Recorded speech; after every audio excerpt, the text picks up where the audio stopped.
Hello students, मैं विनीत कुमार पाठक अपने YouTube channel पाठक chemistry classes में आप सभी का स्वागत करता हूं। आज हम लोग फ्रेंडलिच एडजॉर्सन आइसोथर्म के बारे में अध्ययन करेंगे। आइसोथर्म का मतलब होता है at constant temperature. Whenever we plot the relationship between the x by m and pressure at constant temperature, then this relation is called Freundlich adsorption isotherm. x by m is equal to k into p power 1 by n। यहाँ पर x by m क्या है? Extent of adsorption है। x is the mass of gas, m is the mass of adsorbent, p is the pressure of gas, and k and n are the constants. And the value of k and n depends upon the nature of adsorbate and nature of adsorbent। इस पर इनकी value depend करती है। तो यहाँ देखिए, extent of adsorption है वो डायरेक्टली प्रोपोर्शनल टू प्रेशर है। जैसे जैसे गैस पर प्रेशर बढ़ाते जाएंगे वैसे वैसे एक्सटेंट ऑफ एडजॉर्प्शन बढ़ता चला जाएगा, एडजॉर्प्शन की मात्रा बढ़ती चली जाएगी एट कांस्टेंट टेम्परेचर। अगर हम इसको इक्वेशन नंबर 1 बना लेते हैं, इक्वेशन नंबर 1, और इसमें हम दोनों तरफ लॉग लेते हैं तो क्या मिलेगा देखते हैं। On taking log on both side, on taking log on both side of equation 1। Equation 1 के दोनों तरफ हम log लेंगे तो क्या मिलेगा आपको?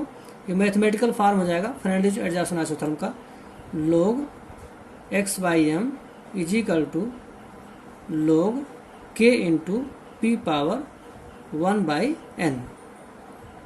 ये हो जाएगा। जैसे कि हम जानते हैं कि log a into B, log a into B is equal to होता है log a plus log b। log a into B is equal to था log a plus log b। तो यहाँ पर log k into P power 1 by n is equal to जाएगा log k plus log p power 1 by n। तो आपको ये मिल जाएगा is equal to log k plus log p power 1 by n।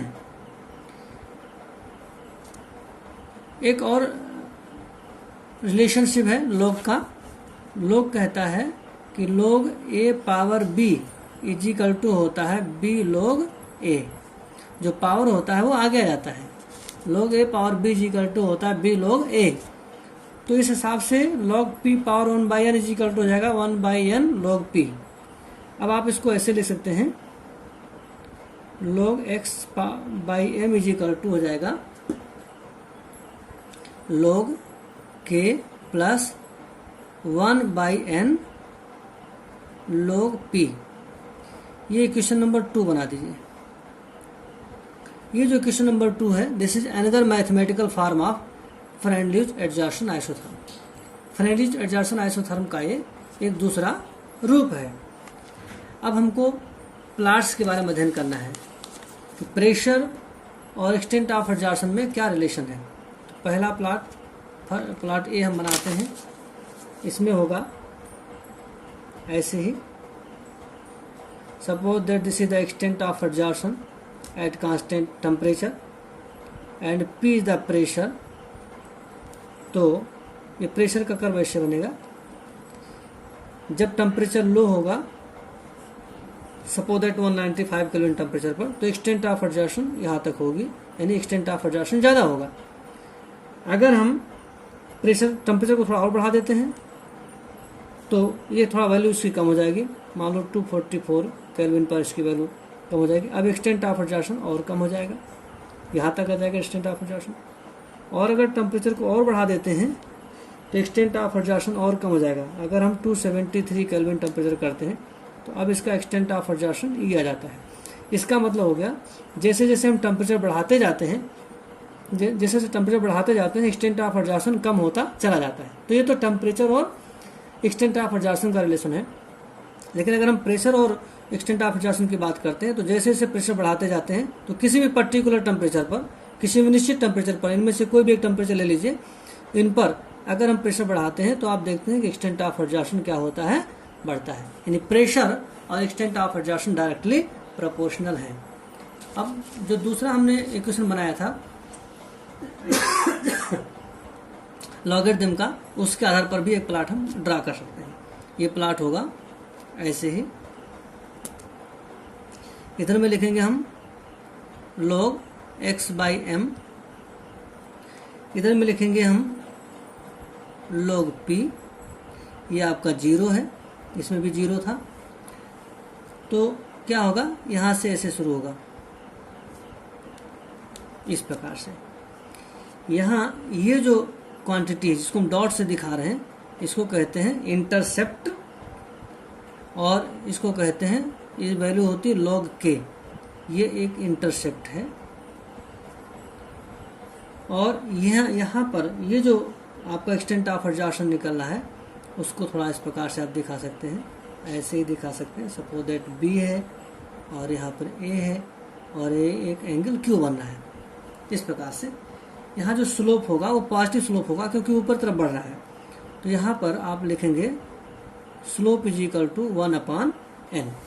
ये जो n और k ये दोनों क्या है, कांस्टेंट है, और k की वैल्यू और n की वैल्यू डिपेंड करता है nature of adsorbate and nature of adsorbent. कुछ एडजॉर्बेंट ऐसे होते हैं जिनके सरफेस पर residual forces of extraction strong होते हैं, इसलिए उनके सरफेस पर पहले से ही, यहाँ से इतना मात्रा पहले से ही एक्सटेंट ऑफ एडजॉर्प्शन गैसों का रहता है। कुछ न कुछ मात्रा में गैस पहले से ही एडजॉर्ब रहती हैं।